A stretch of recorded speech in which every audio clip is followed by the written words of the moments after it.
Hey everybody, Anthony here. I know this is weird. It's been a while since I've appeared on the channel or even uploaded in general for that matter. In short, it's been quite a wild few years in a good way. And today I wanted to share a long overdue update about the status of the Neon build and some thoughts about the channel going forward. It's been just about 4 years since I started this project, so what the hell is taking so long? Before we dive into it, let me walk you guys around the most obvious part of the car, and that is the paint and bodywork. So the car was dropped off to Superlife in February of 22 and finished just about a year later, almost to the exact day. It's finished in none other than R34 Millennium Jade. Going into this build, I knew I wanted the car to be finished in a green and bounced a lot of ideas around some type of British racing green or Nori green from Lexus, or maybe we make something custom. But I always found a problem with some green I was looking at. Either it's too dark, it's too neon green, it's not saturated enough, it's too saturated. Ended up realizing that R34 Millennium Jade is the exact green that I wanted, and it also pays homage to the car styles that I love, the Japanese cars that you see on my channel. The most noticeable part of the paint and body work would be the molded fender flares that Kamal designed by hand. So much love for Kamal and the time he put into this car. Everything you see that we're going to go over was 100% done by hand. At the end of this video, I'll play some of his Instagram reels he made while he was building the car, and you guys can really see the time, the effort, and the creativity that he put into this project. Things I noted is that I wanted some inspiration pulled from other Dodge vehicles like the Viper ACR-X and the Dodge Charger, and then a little bit of style from Japanese aftermarket companies like Jay's Racing. I gave him the car in its stock form with the wheels and tires that are on here now, and they did not fit. They poked out a lot. And the idea was for him to build the wide body around these wheels and tires. The wheels are 17 by 9 plus 15, and we have 245, 40, 17 RAAARs. Starting in the front, Kamal refinished the Civic spoon lip to fit the Neon's bumper. It required some cutting and reshaping. The ends of the lip here were cut to fit the same shape that the bumper has from the factory, so it really looks like an OEM piece. One addition I really love is the black rubber trim he added between the lip and the bumper. Really gives it a clean, finished look. It reminds me a lot of the way Nakai-san does his rubber trim, even though it's not rubber, between all of his body panel pieces. The hood was taken from its carbon fiber state and painted and refinished. I'm very lucky to have found this hood. This is an old Saibon carbon fiber hood that has been discontinued for probably over 10, 12 years now. This one is specifically designed to fit the 00 to 02 bumper that we have on here. The fender, we took inspiration from the Viper ACR-X with these fender vents. I don't know what you would call them, but 5 openings or slits that go down the side of the fender. On the back side of the fenders here where the wide body tapers off, he actually rolled in the metal, which gives it that kind of Jay's Racing S2000 fender vibe. Next up are the side mirrors. I purchased spoon mirrors for an Acura RSX. They are fake spoon mirrors. I wasn't gonna drop $1,200 on mirrors that I didn't even know if they were gonna work. Moving down to the doors, there were a lot of odds and ends as far as dents and inconsistencies with the body. So he straightened all those out, fixed those up, and now the doors, the way they sound when they close, sound better than OEM. Let's take a listen. Nice. He also painted all of the OEM trim that goes around the window, which I'm super thankful for because that was something I was planning on doing myself, and to have him do it in a professional manner, much better. Helps update the car, looks brand new. Moving to the back, you can see how much shape and width was added with the rear flares. The front has a gradual roll into the wide body while the rear stops sharply, something I originally envisioned for the car. On the rear bumper, you'll see where we took the inspiration from the Dodge Charger. Around the license plate was originally full carbon. He took and painted the surround while leaving just the middle piece completely carbon. On the trunk, he fixed the previous shave job I had done on the keyhole. The old shave I had done on the keyhole was pretty shot. Craziest part is, and I had no idea about this, is they actually left the key cylinder still in the trunk after they shaved it. Kamal went and fixed all that, took the key cylinder out, and then he made an Instagram reel about doing that, and it got like 2 million views, and I felt really dumb, but it's fine. Coming around the sides of the bumper, he shaved the OEM side markers, which help really clean up the front end here because the Neon has this awkward oval side marker that doesn't look good at all. There's a lot of small odds and ends that you can't visually see immediately or see at all that makes his work truly stand out for me. I don't know what he calls it, but I think they're rib nuts patched into the bumper. utilizing the OEM mounting locations on the quarter panel and the fender. Keeps everything together much tighter. On the back bumper, because it's super wobbly from the factory, he actually installed this like post, the rear corner of the bumper that mounts to the frame of the car, so the bumper is nice and stiff. From there we have the engine bay.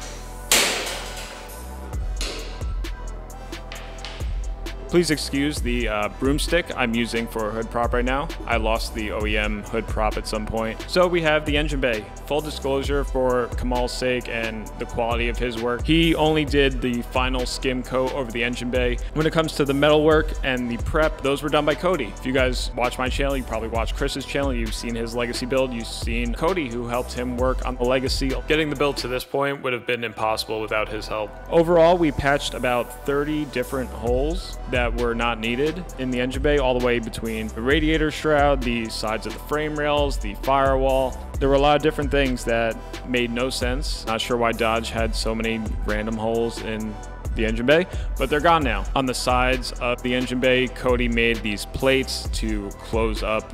I don't even know how to describe it, but here's a shot of them. Much cleaner than it used to look from the factory. Now, I don't think you can call this like a full-blown show car engine bay shave.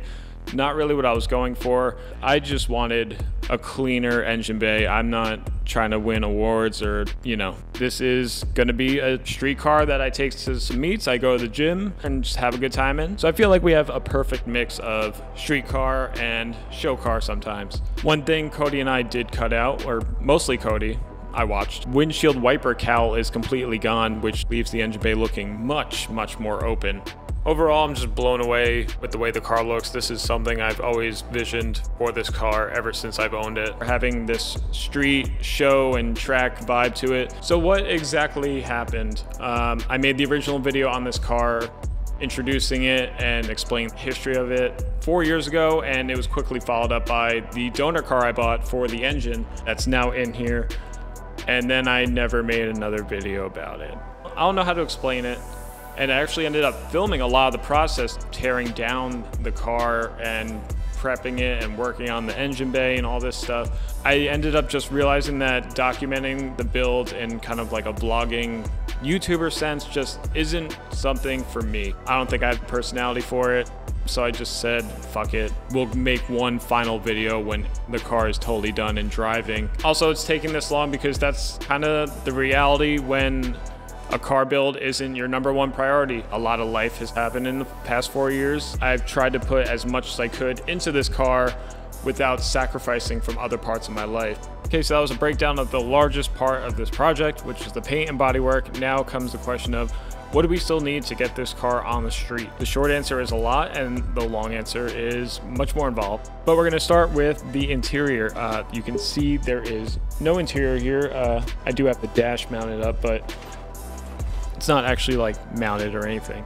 I never had Kamal paint the interior of the car, just the door jambs and the back sides of the doors under the door panels. Did not see it as necessary because I am going to run a full interior in this car with the exception of a back seat. Everything's gonna be carpeted. There's gonna be a full dash. There's gonna be no exposed metal. Plan will be to prime, repaint the entire interior. It's just gonna get painted a black, mostly for the sake of rust prevention. The core idea will be a full interior that feels nice and comfy to be driving in. We're gonna need seats. I still haven't made my seat choice. I would love to do Recaro confettis in here. If you guys have a seat you would love to see in here, or a seat you have really good experience with, feel free to leave it in a comment. I would love to check them out. Putting the interior back together is going to be a bit of a puzzle, mostly because I did a pretty bad job at labeling all the little nuts and bolts that go into every single nook and cranny in here.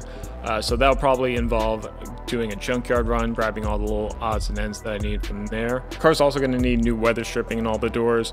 This window trim here on the interior and the exterior is not present. Moving on from the interior, I do have a good list of parts that need to go off to powder coat still, and that list involves the valve cover, coil pack cover, battery tray / trans mount support, alternator bracket, axle bracket, front and rear sway bars, front and rear strut tower braces, rear lower control arms, the half cage, the compressor side of the turbo, all 4 brake calipers, and the exhaust manifold and the downpipe need to go off to get Cerakoted as well. I did have a few parts already powder coated that were required to get the car rolling, being the subframe and the front control arms. The subframe I did in a midnight blue with the lower control arms in a bronze, and the front knuckles were done in just an OEM looking silver. So you guys can get an idea of the theme I'm going for with the Millennium Jade. It's going to be Millennium Jade, bronze, midnight blue, and I'm thinking maybe a yellow for the brake calipers, the sway bars, and half cage. I think all those colors would complement the Millennium Jade really well. Once all that's back from powder coat, there are some parts I need just to finish the assembly of the motor, like a new blow-off valve, new wastegate, new hot side pipe for the intercooler and intercooler itself, a new cold side pipe, and an intake. From there, we can probably begin the wiring process, which is the most intimidating part of this rebuild for me. I don't really have any electrical experience, and it should just be a matter of plugging things back into where they go. But again, who knows what I'll come across, or things I'm just inexperienced with putting the car back together. There's probably also things on this list that I'm not realizing I even need at this point in time. Thinking of a timeline when this car will be done and running and driving, I think a good conservative estimate would be Riverside 2024. I would love to have this car done for Riverside next year out in Chattanooga. It just seems like the place to be as far as car quality, all my friends that have gone in the past, and the overall vibe of the show. I think it would be the perfect event to aim for to have this car done. That way it gives me about 5 months to get it done, which does seem realistic, but we definitely have to move quick. If anyone knows about any cool or low-key pieces that should go in the interior, let me know. This is essentially a blank slate I'm working with, so I would love to find little pieces to jazz it up here and there. This build also needs some very essential components to be a street registered car, like headlights and taillights. The plan is to do fully custom headlights and taillights. I do have these old headlights that were retrofitted with projectors a long time ago, but over the years they've been scratched up and are just not the level of quality that I'm looking for. And I somehow managed to find what I feel like are likely the last set of depot headlights for the 00 to 02 neon in existence. I Google searched for these headlights every day for what felt like months, and then I finally got a hit, and I managed to pick them up for $40, which is crazy. For the taillights, they'll be fully custom dancing taillights like you see on VIP style cars. Headlights, we're still bouncing around ideas, but we'll likely be retrofitting a set of Porsche Panamera projectors in there for them. One thing I'm very excited to show you guys is the steering wheel. I thought this was a nice touch for this build because it's kind of a callback to all of the RWBs that I got to film with Chris, and that is this RWB steering wheel 1 of 100 with Renown, and I managed to get number 88 my birth year, which is cool. So this will be a very nice touch on the interior, I think. I originally wanted a Vertex wheel, but then I saw these come up for sale and I had to get one. So very excited to have that in there. Now, coming to addressing the lack of content on the channel, I've tried recording this part like 4 times and I'm having such a hard time clearly translating what I'm feeling into the camera. So I'm gonna leave a pinned comment on this video, kind of explain just the backstory over the past few years, everything that's gone on since the pandemic, kind of just how I'm feeling about the state of content in general and the type of content I want to do moving forward. So I'm gonna close this one out. Stay tuned for the Instagram reels of Kamal working on this car. I appreciate you guys. Thank you for watching. Peace.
So I'm working on a client's trunk. Said that he already got the keyhole shaved. I don't really trust it. Plus, if you look at it in the light, you could still kind of see the keyhole circle showing through. Also, another concern, they shaved it and left the key cylinder still in the trunk. Let's see what's going on under there.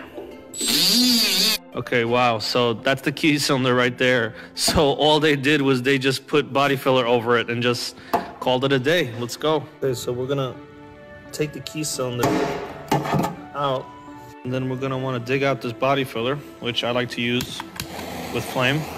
We could burn it out. You're gonna start hearing that thing crackle. It'll all come out in one piece like that. Clean it up a little bit, and let's do it over.